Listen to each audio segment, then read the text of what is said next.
We're talking on marriage. This is our last episode on marriage. We've been talking about marriage through Christian glasses. Christian glasses.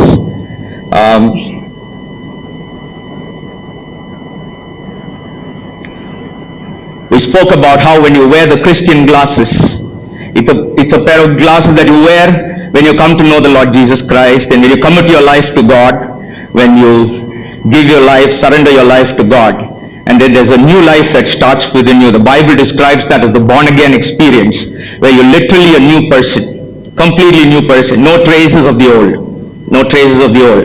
And during this journey that you start your life with, we wear these glasses and we see the world around us in a different way.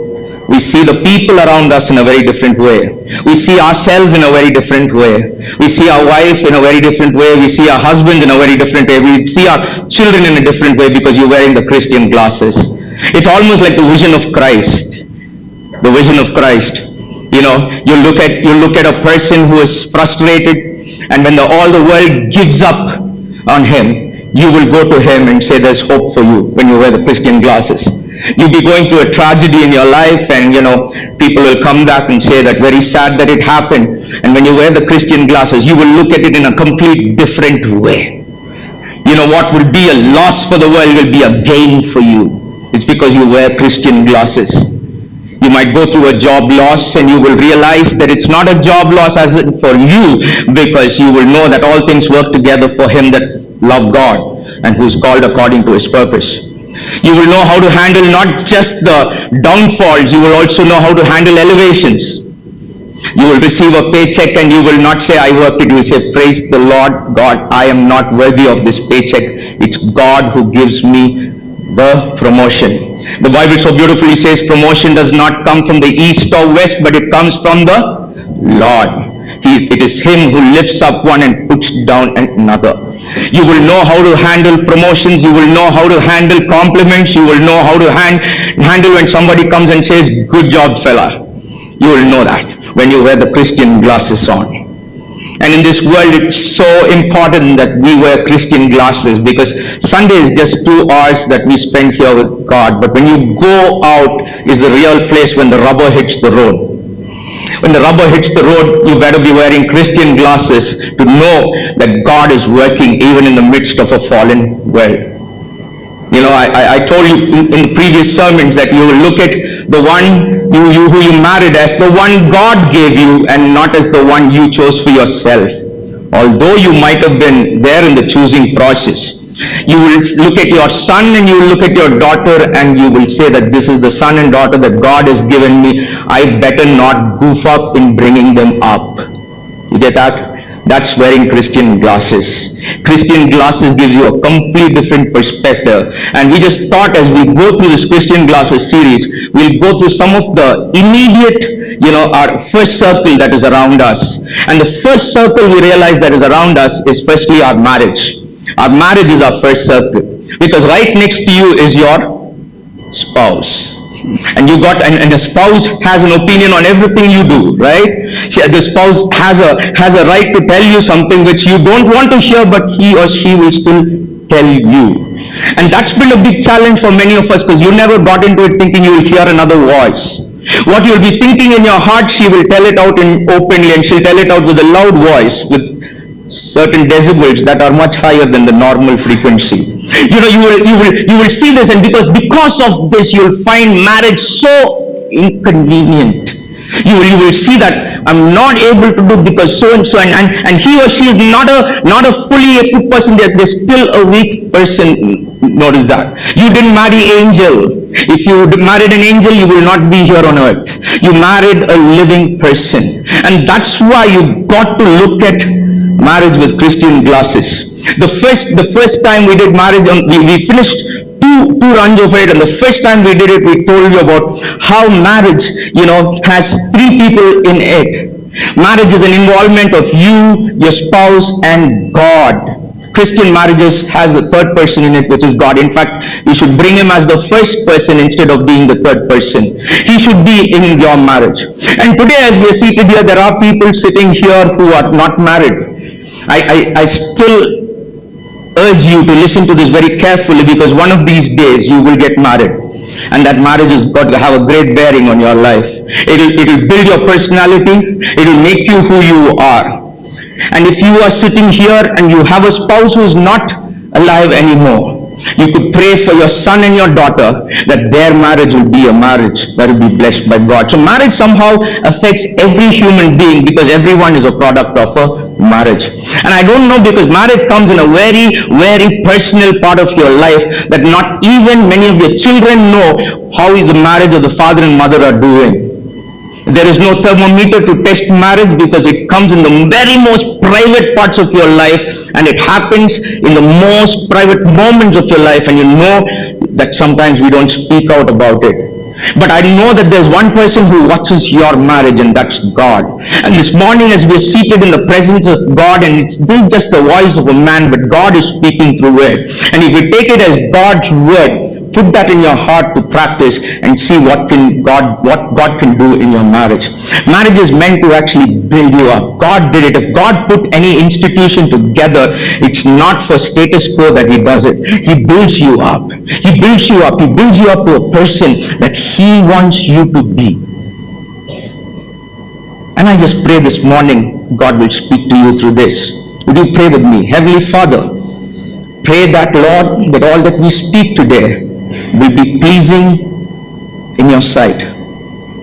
Father, I'm a weak man, God. I speak here of no merit, standing with no merit, but I speak here just knowing that you can use, oh God, the words I speak to be yours, and you can bless the heart of your people. Father, we ask for transformation. We ask for changes in the lives of your people as they take this word, as they use it in their lives. In Jesus' name, amen.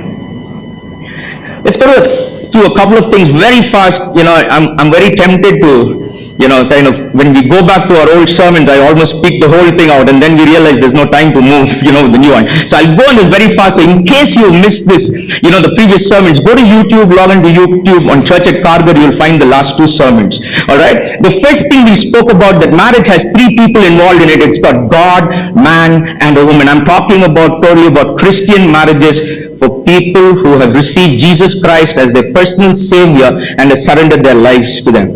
God comes into the picture, because Genesis 2:24, you see God saying that, a man and a woman, the man leaves the father and the mother and is joined together with his wife, and the two become one. And that was God's purpose in a marriage. And when He said one, it's purely not sexual in coming together of physical beings, but there's more to it. But the first message we talked about was on the God being the part of the marriage. The first thing we spoke about, that marriage has to come on these three levels. You've got to first have a mission and a purpose, because God does everything with a purpose. When God created the sun, it was to, I hope, the sun will be happy if you get to spell out what it was doing all this while for you. Give light, yeah. This morning you didn't bring torchlights here because there's a sun. There's a purpose for all God does, and when He put the sun in place, the purpose of sun was there. He had a purpose for the moon. He had a purpose for stars. He had a purpose for everything. Won't He have a purpose for marriage? God was not a photographer who got you together, take a photograph and move to the next marriage, right? God wanted to stay into your marriage, and that's why marriage, a Christian marriage, is always a triangle, with God being the head and the husband and the wife being the next two. And as you come closer to one another, you will find, or when you come closer to God, you will find that you'll come closer to each other. Okay, so marriage is this, and it has a mission and a purpose. The second thing we said, marriage is permanent. Marriage is permanent. Some of you sitting here are coming for the second time you're hearing it, because you were here in the morning service. It's just ironing. It's just ironing, okay? So don't fall asleep. Alright, so marriage was there for being permanent, okay? It was God who said, him that man is joined together, let no man put asunder, or let no man separate. And then the third one is, we learned that marriage is intimacy on three levels. One is, marriage is intimate on a spiritual level. Why? Because God's in the picture. just not physical, it's spiritual, because intimacy comes in knowing Him more. Knowing Him more. And when you get to know Him more, He'll tell you that you've got to know your spouse as well. It's this triangle that God works on. Next is on an emotional level. And that's why you have, Archies and hallmarks and all that. You need to know each other on an emotional level. Okay? You need to know each other on an intellectual level. Intimacy on these three levels that God wants you to have. So that was our first thing. The next week we spoke about how marriage was not a good picture, because the first thing that the fall of man in Genesis 3 affected was, it affected the marriage. When God came and asked Adam, did you have or partake of the fruit? What did Adam say? Yes, Lord, I admit my sin. I'm very sorry. Did he say that? The woman that you gave me, yeah, the woman that you gave me. So Adam hits two people right there, the woman as well as God. He blamed her. So then immediately what happened? When God said, okay, went to Eve and said, yes, Lord, I'm the woman who takes the blame all the time, but no, the serpent that you gave me, you see that, nobody is taking any ownership here. They started blaming one another. And that's what happens in marriage. The first thing that fall hits, it hit the marriage. It hit the marriage. And then we got to know how, when we come into a marriage, come fully exposed, right? We come into a marriage and it just didn't take too long for Eunice to discover the real me. Because before we got married, in the phone calls I can give a bass voice and say, baby, how are you? And all that. But when I come right there and when I stand there in front of her with all my weaknesses exposed, and she'll know this was not the guy I was speaking about. You can go and ask her, she'll tell you how long it took. Very short while. Because you're completely exposed in a marriage. You're completely exposed. You're vulnerable. You're also inside a marriage. You know how depraved you are of love. You thought you were a big, this Cupid with a huge love reservoir. You will know that, man, it just takes a small thing to flip you out. Right? You know how depraved you are of love. And this whole thing comes to, and marriage kind of exposes you. And finally, you come to a point, you may say, God help me. And God will say, you asked me right. Yes, you need my help. You need my help. We went through the whole thing last week. Today I want to talk to you about marriage, a mystery. How many of you believe marriage is a mystery? The rest of you, wonderful, the way you figured out your spouse. We'd love to come and speak to you in person, get to know how you figured them out. Marriage is a mystery. And if you don't agree to the fact, it's written in the Bible. So let's go to Ephesians chapter 5. Ephesians chapter 5. We want to read from the 21st verse. You will know that this is written to a church in Ephesus. Paul writes to a church in Ephesus. Ephesus is an ancient city, which is the modern day Turkey. It's in Izmir right now. And you will know that it was a port. It was a port with having a whole lot of movement that's happening through ships, and trading used to happen in those days. You didn't have the times of aircrafts and air travel, so everything was by ship. And seaports were extremely important because it will bring a whole lot of different people to come and visit your city. It'll be a cosmopolitan city, something to the effect of New York or Bombay or any of London or any cosmopolitan city where you have different kinds of people living there. And that's the place that Paul chose where he wants to start a church. He wanted to start a church there. He mentored that church for a little while. Now he's away from the church and he writes a letter to this church. And one of the biggest problems of the church in Ephesus was the fact that they were people who were idol worshippers before. In fact, there was this huge temple that was built for god Artemis. Artemis was a sex god. It was an idol. He was an idol of sex. And so, there were prostitute temple goddesses there. And these were the people who are getting saved and coming into the churches. Now they come into a church with a very, very, very, very, very, weird understanding of what marriage is all about. Because once you are out in the world, you'll get to understand that the marriage is a big bore. Yeah, your marriage is a big bore. You're committed to just one person. But when you come into the church and they were having all these problems, one of the things that Paul wrote to them was he wanted to explain to them what husband or who husband and wife are in the eyes of God. He wanted to explain to them that commitment is a big yes in marriage. You've got to have commitment, because people in the world don't want to have commitment, and Paul is writing to Ephesus on commitment. So let's read this, the 21st verse, Ephesians chapter 5. Submit to one another out of reverence for Christ. Wives, submit to your husbands as to the Lord, for the husband is the head of the wife, as Christ is the head of the church, his body, of which he is the Savior.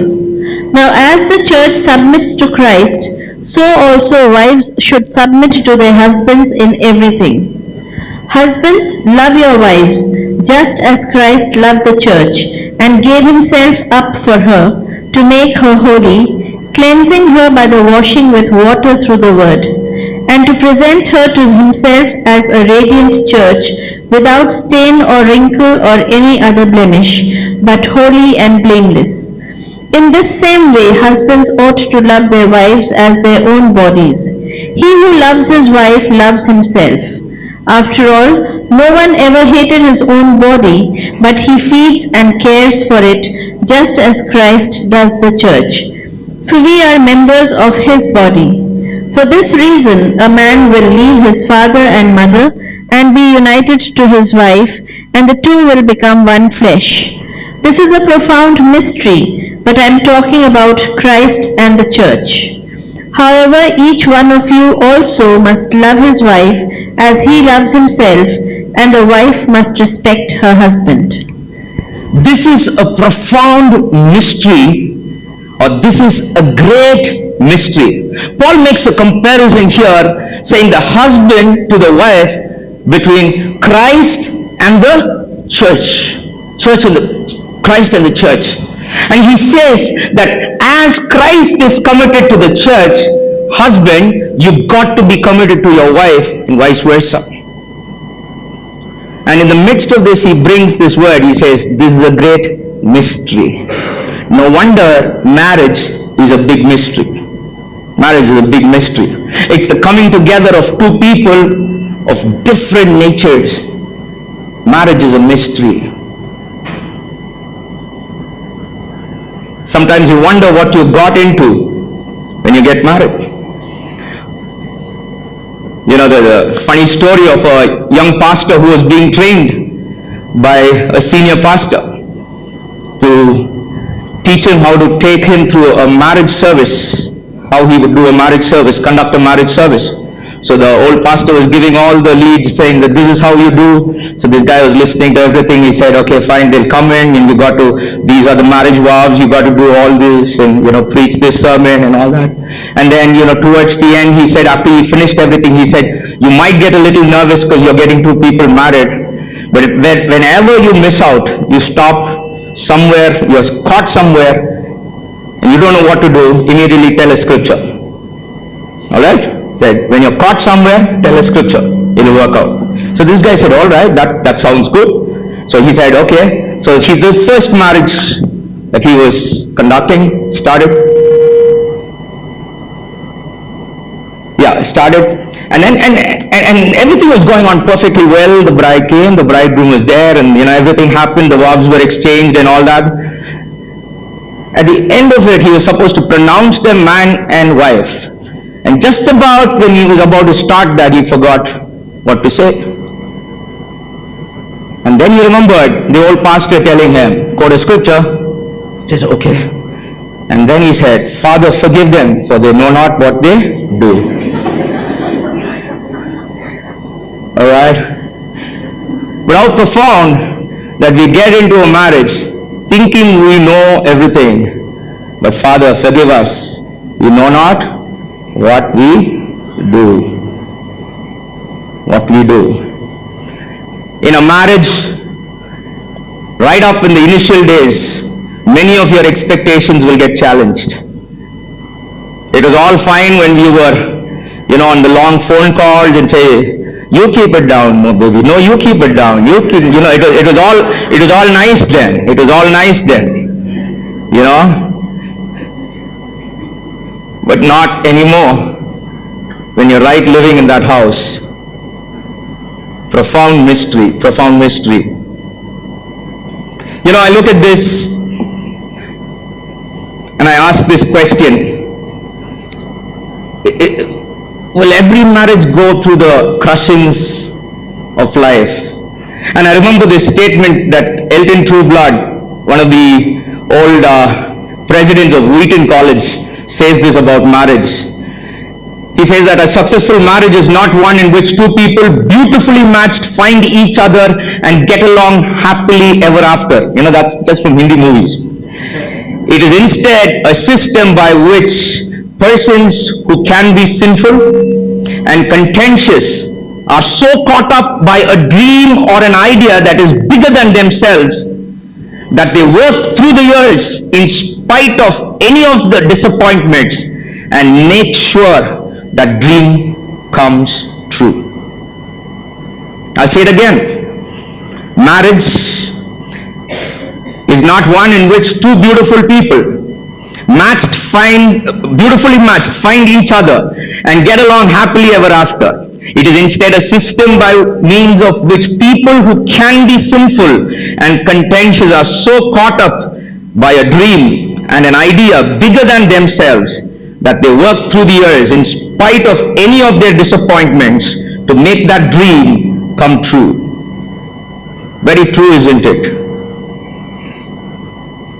But then when I look at what Paul's saying about Christ and the church relationship, who's the church? We are the church.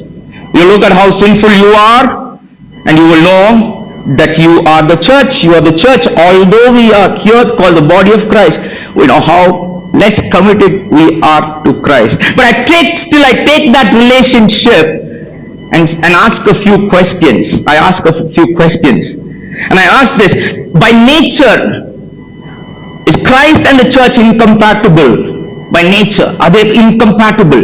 You and Christ, are you incompatible? And the answer is yes. Yes. But yet is he committed to me as a church? Yes, he is committed to me. And it takes me to 1 Corinthians chapter 13, the very beautiful narrative on love. 1 Corinthians chapter 13, verse 4 to 7. Let's read that. 1 Corinthians chapter 13, verse 4 to 7. Love is patient. Love is patient. Love is kind. Love is kind. It does not envy. It does not envy. It does not boast. It does not boast. It is not proud. It is not proud. It is not rude. It's not rude. It is not self-seeking. It is not self-seeking. It is not easily angered. It is not easily angered. It keeps no record of wrongs. It keeps no record of wrong. Love does not delight in evil, Love does not delight in evil, but rejoices with the truth. but rejoices with the truth. It always protects, It always protects, always trusts, always trusts, hopes, hopes, always perseveres. always perseveres. Love never fails. Love never fails. Love never fails. And I take this and I apply the character of Christ to it. And I ask some questions here. Was Christ patient? Church, come on. I mean, is that a debating point here? Was Christ patient? Yes. Was Christ kind? Yes. Was he jealous? He's jealous of you. He's jealous of you. He wants to win you back. Was it boastful? Was Christ boastful? No. Was he proud? No. Was he rude? No. Did he demand his own way? Did he demand it from you? No. Was he irritable? No. Did he keep any records of wrong? No. Because I go to the verse that says, I am your God who blots out your sin for my own sake, and I'll remember them no more. Love does not keep a record of wrong. Love does not rejoice about injustice. Love rejoices whenever truth wins out. Love never gives up. Love never gives up. Love never loses faith. Love is always hopeful. You know, so beautiful that how Christ never gives up on us.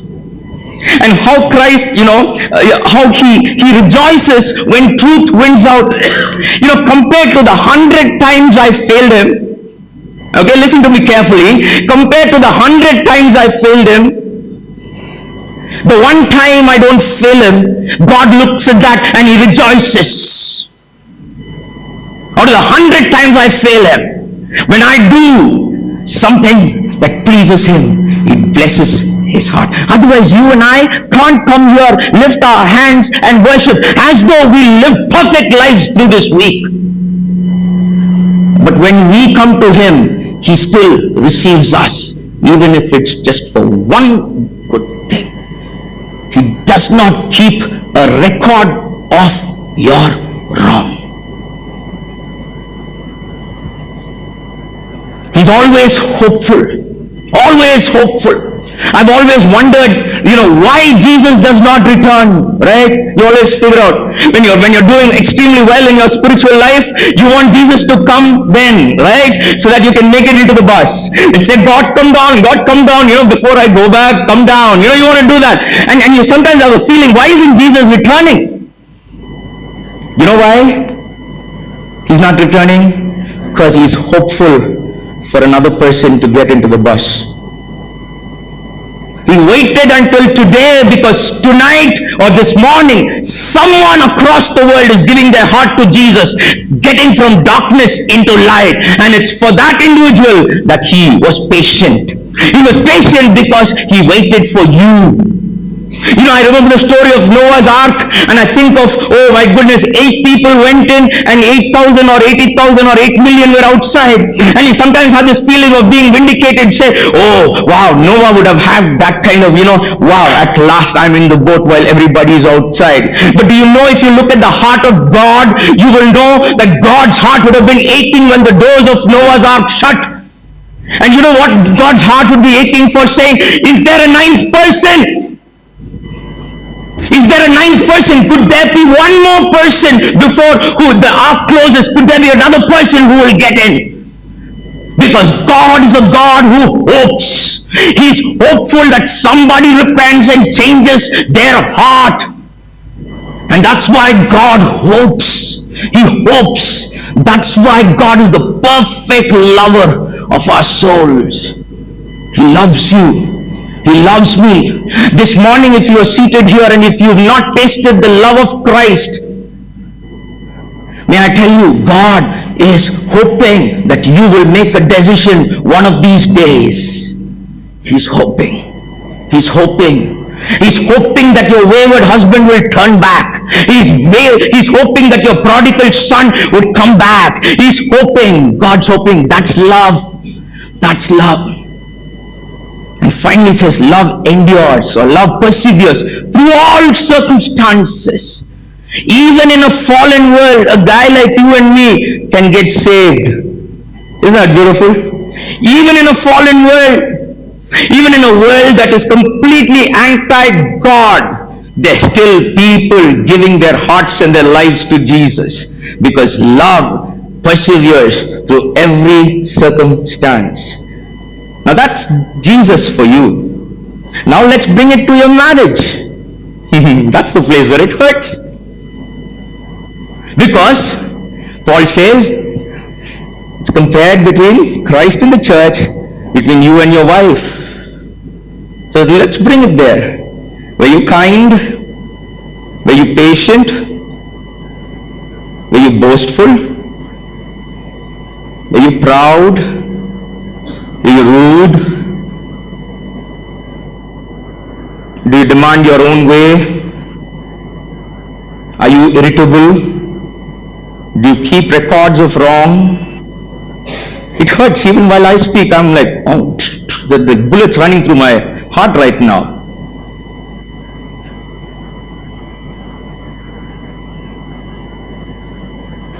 Still, the rule does not change.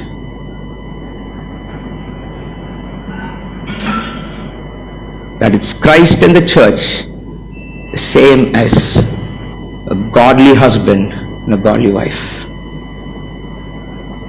And probably your husband or your wife is not in that place. but they are godly right now. Don't give up. Don't give up. Love endured through your weaknesses, didn't it?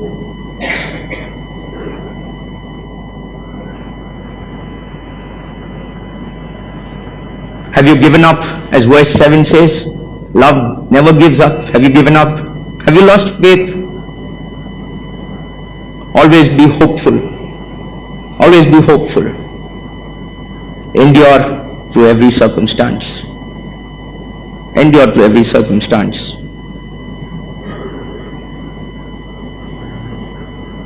When you bring Christ and the church, that equation, into a Christian marriage, everything changes. That's what happens when you wear Christian glasses. When you wear Christian glasses, everything changes. But God says, I'll be with you. I'll be with you. I told you this was not between two people. It is between three. God is there. Even you could give up. Your strength might be failing. But can I say, His strength never runs dry. He'll be right there. He'll be right there. He can turn water into wine. He can open the eyes of the blind. There is no one like our God. Like our God.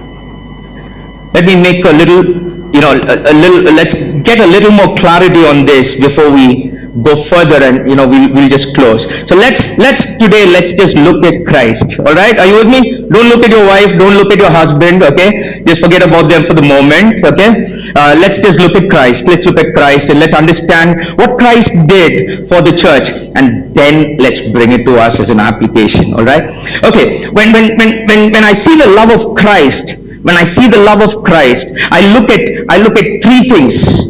Okay, and these are the three things that Christ did for me, which I have experienced, which you have experienced, which draws you into His presence. And today you and I could be called a son of God, a child of God, because of these three things. All right, you can note it down if you want to. Number one, justice.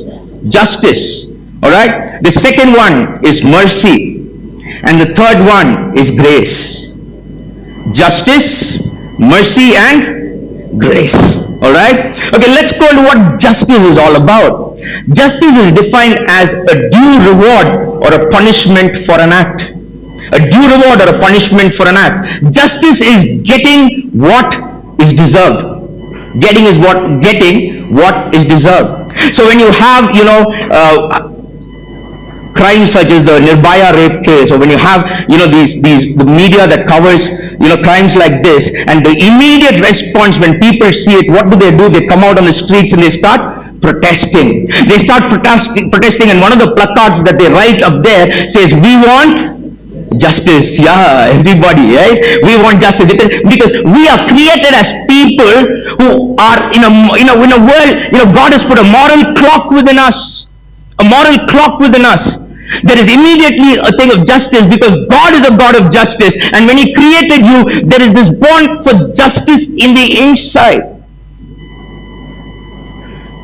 Justice is every act that deserves punishment has to be punished, and God is in the same way, that when there is sin, it has to be punished. I look at chapters such in the Bible such as Deuteronomy 8, when one half of that entire chapter is on blessings, and the second half of the chapter is all about curses. We seldom read that in the church. We take the blessing part of it and say, God bless, But for every sin, there is a consequence. There's a consequence. God rightfully punishes. God rightfully punishes. Did He punish you? Did He punish you? Instead of you, He punished His own Son, Jesus Christ. Many of us don't understand what the death on the cross is all about. The death on the cross was nothing, death on the cross was so painful. I do understand that. But death on the cross was not just the punishment of being on the cross, but bearing the sins of the whole world, which the Father's wrath that was stored on for every sin, right from Adam to the last person here on earth. Every sin that was committed, there was an equivalent wrath that was getting stored in God's wrath bucket, if you can call it. There was a wrath bucket that was getting stored and stored and stored for your wicked things, for my wicked things, for the wicked things, for every person. God's wrath, because sin has to be punished. Sin has to be punished. And there came a time 2000 years ago when dying was the most gruesome, when killing a person was the most gruesome thing, which was the going on the cross. And going on the cross was not just about nails and getting suspended. Going on the cross is because you got to hang suspended on nails that are going through your wrists. And you can't breathe because your own weight is bringing your body down. You're hanging there. So every time you got to breathe, you got to push your weight up while your back gets scarred against that rugged wood that's behind you. And can you imagine the scorching wounds of Jesus Christ at the back after being flogged is right up there rubbing on that rugged cross. And every time he's got to breathe, he's got to just push up his weight and come up, breathe. For one breath he'll do that. 6 hours he hung there. He hangs there 6 hours, and the Bible says that the Father's wrath was emptied upon him. And that's why at the end of 6 hours, when Jesus almost was giving up, he knew that the Father's wrath has been emptied upon him. And he said this, "It is finished." I always say this, that if God was dying Jesus was dying just for himself, he would say, "I am finished." Right? They're gone. I'm going to die. No, it's not about him finishing. It is because the Father's wrath. So Isaiah says this, there's no beauty that we can behold him. What's the beauty? Because sin is not beautiful. Sin is not beautiful. And when the wrath of God was emptied upon Jesus, that ain't a beautiful sight to watch. There was no beauty in him. Did God execute justice? Yes or no? He executed justice on Jesus. Please understand that. That's why it's no more the commandments that we have to live by. We've got to live by gratitude, by loving Jesus with all our heart, with all our soul, with all our strength, and with all our might. That's why the commandments change right from the Old Testament commandment to loving the Lord your God. If someone did something for me that has changed, that has completely released me of a certain penalty, how would I go and respond to that person? I'll say thank you. Depends on how big the punishment was. I won't go up to the guy and say, "You got a rap for me, why don't you rap me? It'll get equal." No, I'll say, "I'd like to get to know you, friend. I'd like to get to know you." And that's why it's no more religion. It's relationship. Jesus, it's a relationship with Jesus. It's no more a religion. Christianity is not a religion, it is a relationship, because it's absolute gratitude to the one who took your punishment. But was the Father's justice executed? Yes, it was. The next thing, some of the verses that you can probably take on is Deuteronomy 32:4, if you're writing it down. Deuteronomy 32:4, it talks about the justice of God. Proverbs 8:15, Genesis 18:19, Hebrews 10:38. These are some verses. I just pray, you'll get to understand the heaviness of these words. Get to understand the act of justice. How God is a God who will execute justice. But what did Christ do? He took it on my behalf. Next is mercy. I told you what are the 3 words? justice, mercy, and grace. These are good names to name our children. I'll call her Mercy Ebenezer, or I'll call her Grace Josiah. Huh? Justice is a name? Okay. Probably then, you never know. Justice is probably. Justin, okay. Beaver, okay. Alright. Justice. Next is mercy. Next is mercy. Mercy is an act of not administrating justice. Mercy is an act of not administrating justice when that justice is punitive. Mercy is an act of not administrating justice. When are you a recipient of mercy? When what was supposed to come to you, when what was supposed to come to you did not come to you.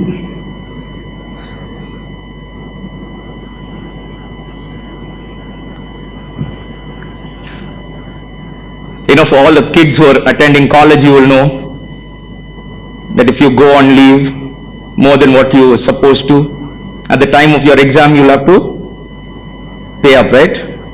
Don't tell me you didn't know this. Many of you are paying huge checks to your colleges because of less attendance, no? But at that time, if somebody comes and says, I have paid this for you, okay? Go and write your exam. What is that? Mercy. That's mercy. I paid this for you. Go write your exam. Mercy. Mercy. Mercy is an act of not administrating justice when that justice is punitive. Romans 6:23. The wages of sin is death. You are supposed to be dead, but you're not. Why? You got mercy. Mercy. Isaiah 59:2.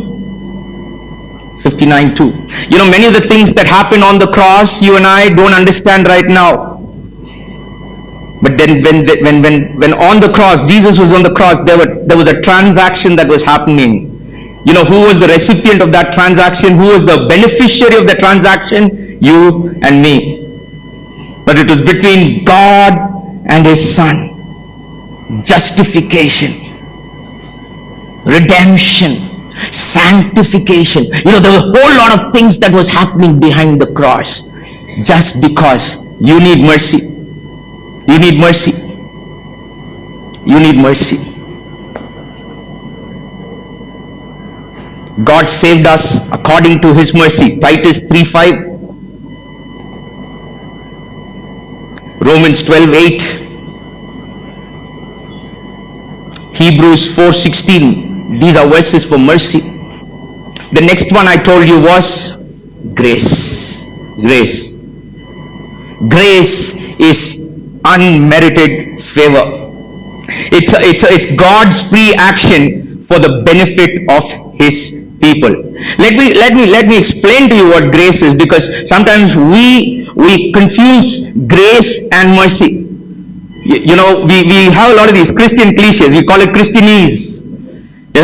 Because we do a lot of half-hearted worship that, just leave out terms like that. Lord, thank you for grace. Thank you for mercy. You got to know what grace is. Grace is unmerited favor of God. Justice is getting what we deserve. Mercy is not getting what we deserve. Grace is getting what we do not deserve. Okay? Justice is getting what we deserve. Grace is, mercy is not getting what we deserve. And what's grace? Getting what we don't deserve. Okay, let me leave you a little confused right now. Okay, I go into a no entry lane. Go into a no entry lane. Okay, cop Patil is standing there. Okay. He's standing with this big, charge sheet. He says, stop. Okay? Many of you, this picture is it's probably as recent as yesterday that somebody caught you. Okay? The cop catches you, and then he says, no entry hai, you've come here. So what will I do? I'll fine you. So he writes a charge sheet. Okay? Now, if he's about to give it to you, you got to pay, say, $1,000. And just when you're about to pay $1,000, there's another car that comes in and stands. Who gets out from the car? Daddy cool. Yeah? Your daddy comes out of the car. Daddy comes out of the car and daddy says, "Chalo beta," you get into the car, you don't have to pay. So I'm saying, "Daddy, seriously?" This is not your money, but still you don't have to pay. I pay it to you. Okay? So what was justice first? Justice was the fine. Okay? When Inspector Patil wrote that and gave it to me, that was justice. Mercy was when Daddy Cool came in and gave the money and I didn't have to pay. That was mercy. You know what grace is? Next morning in our house, we wake up. Daddy says, "Where you going?" "I just need to go out, Daddy." He takes his car and he gives to me and he says, "Go." "Daddy, seriously?" "Go. You trust me? Go. I know you won't do it again. Go." "Daddy, this is not my car. Mine was an Ambassador. Yours is Mercedes." "That's okay. Take it and go." That's grace. That's grace. God's gift of forgiveness, God's gift of not having, putting justice on me, of mercy, didn't stop with the cross. And he ended up calling me his child.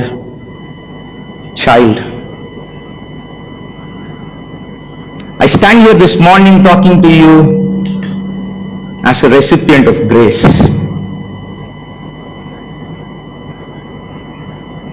On a bed of suicide, I wanted to just pop in some pills and go to bed one night and say, I don't want to wake up the next morning because everything happening around me is just so grave. And I said, I can't be without doing drugs. I'm living such a folly life and I know everything about Christ, nothing and all that. And I just shut myself in my room and I said, I'm going to die.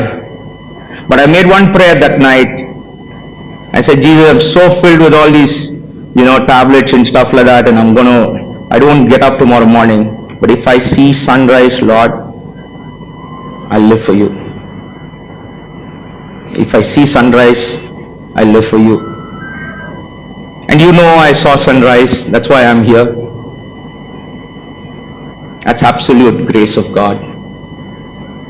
You ask any friend of mine who was with me during those days, they would have never thought I'll be a pastor or a preacher. I stand here on this platform not because of my own merits, not because what I have done. I stand here because of grace. I stand here because of grace. Each of us live because of grace. Grace. John Newton writes this amazing grace. How sweet that sound that saved a wretch like me. I once was lost, but now I'm found. I was blind, but now I see. It is to this undeserving guy the epistles say that I am a chosen generation. I am a royal priesthood. I am a holy nation. You are. That's grace. That's grace.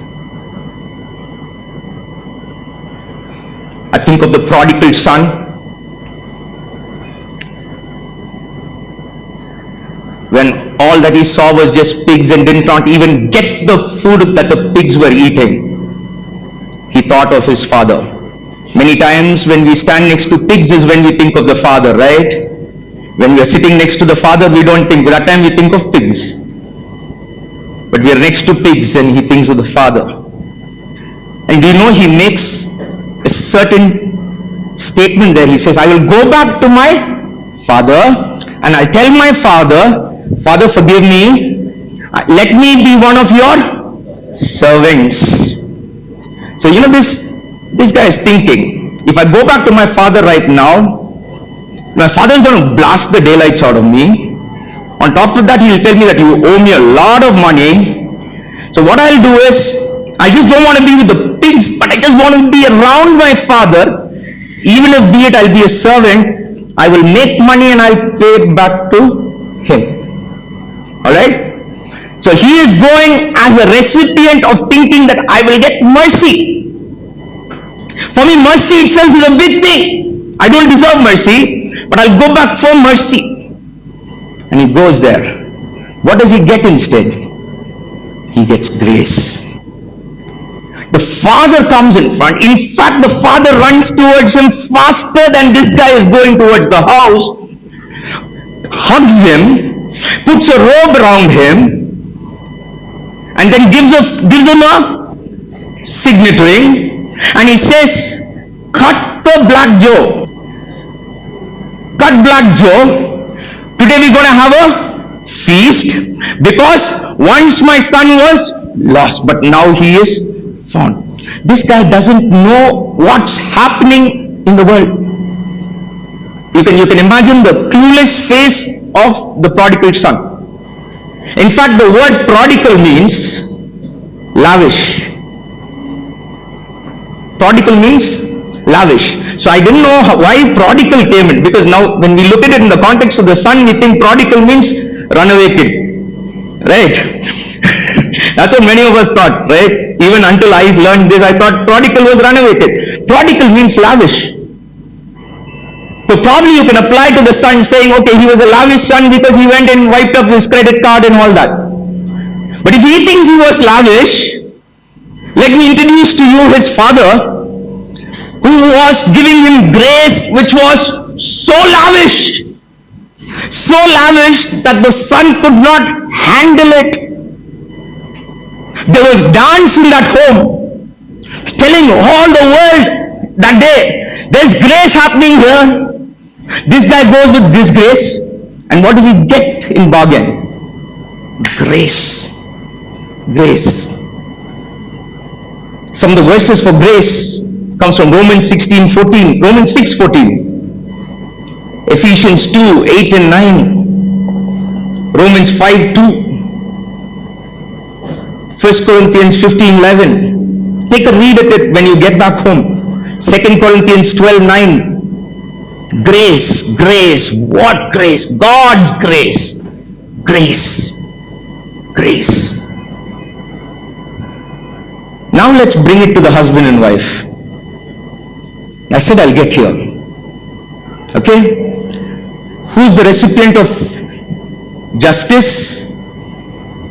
Jesus was the recipient of justice. That's why Paul says, compares it to Christ and the church. Jesus rightfully could have given you justice, but instead of justice, what did he give you? Mercy and grace. Now let's bring it to the husband and the wife, because it's got to be the same. Are you administering grace and mercy? Yes, you have a reason to administer justice, because what he did was wrong. What she did was wrong, and sometimes immediately we open up the books of the law. Okay, for adultery, this is the thing. Okay, for this, this. Okay, you immediately go. Okay, this is what thing. Okay, this is the fine you got to pay. There comes mercy.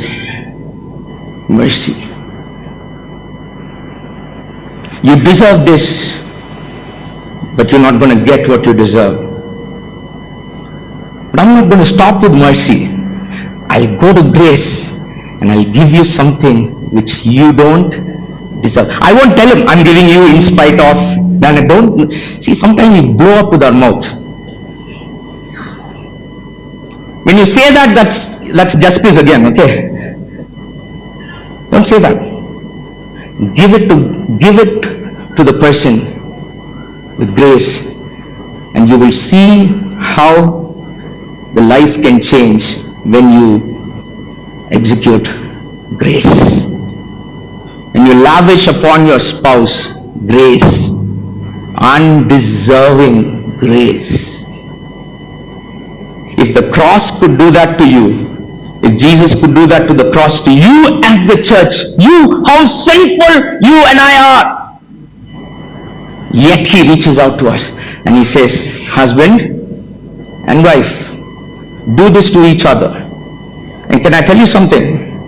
Sometimes you will feel that's not being reciprocated. Did you reciprocate when Christ reached out to you the first time? The first time I heard the voice of Christ, I turned, come on, don't give me that. But one of these days, grace will turn around. Will turn that person around and they'll start showing grace to you. That's what a Christ-filled marriage can do. How many of you want that kind of a marriage? Come on, how many of you want that kind of a marriage? That's the kind of marriage we want. If I can't love a spouse that I see with my own eyes, how could I love a God that I don't see? The Lord's Prayer says, forgive us our sins as we forgive those who sin against us. As God executed forgiveness, shown you forgiveness, this morning, the call of God comes straight to each one of us. No matter who we are, no matter what circumstances are there in our marriage, what our situations are, the call of God comes saying, can you be merciful? Can you be gracious? Can you forgive? If you want to lead a Christ-centered marriage, these are two things that you ought to practice. You don't have the strength to give mercy. God will give you the strength. You don't have the strength for grace. God will give you the strength for grace. He called you. He chose you. And even as you wear the Christian glasses and you look at your marriage, you say, God, what the enemy meant for evil, you'll turn it for our good and for your glory. Even in the valley, you are faithful. You're working for our good, for your glory. Would you pray with me? Heavenly Father, it's tough, Lord. It's tough. For many seated here, God, it's tough. It's tough to live with a violent man, Master. It's tough to live with an abusing wife, Lord. It's tough. But God,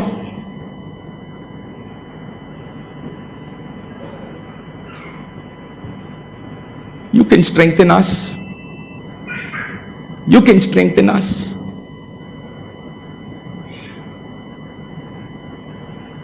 God, I just pray for every marriage here in this place. I do not know what they are going through, Master. I really don't, Master God. But somewhere it's killing many of them, Master. Some of them are looking for justice, Lord.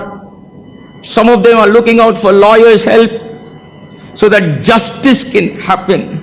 But that's not the way it works, Lord. When grace and mercy can be given.